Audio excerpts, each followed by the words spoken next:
I'm going to teach you how to connect Base44 to n8n using a webhook. We'll start inside your n8n dashboard by creating a new workflow. Think of this workflow as the path your incoming data will travel through. Because we want n8n to listen for information coming from your Base44 app, the workflow needs an entry point that can receive requests from the outside world. In n8n, that entry point is the webhook node, which acts like a doorbell your app can press to hand over data. Add a webhook node and set it as the trigger. Choose the post method. Post is ideal because it carries the data you submit in the body of the request, which makes it perfect for form submissions or event payloads.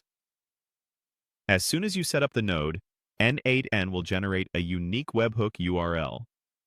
This URL is the digital address where Base44 will send its data whenever a form is submitted or an event occurs.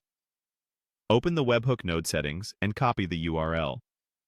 If the interface hides it by default, click to reveal it. You can use this URL for testing or in production, depending on how you plan to deploy. Treat it like a private endpoint. Share it only with systems that should deliver data to your automation. Next, switch over to your Base44 app settings and locate the area where you configure external API calls or data submission actions. Paste the n8n webhook URL into the integration field. This tells Base44 exactly where to send the payload whenever a user submits a form or triggers an event in your app.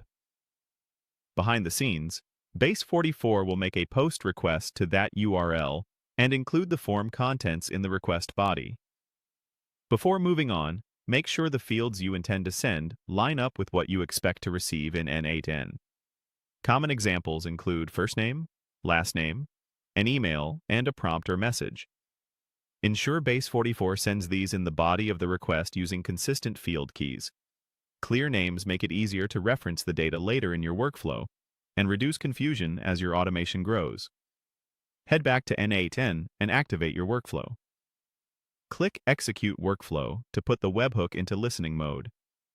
With the workflow active and listening, any form submission or event from Base44 will arrive at the webhook node, and you'll see the data appear in n8n for further processing.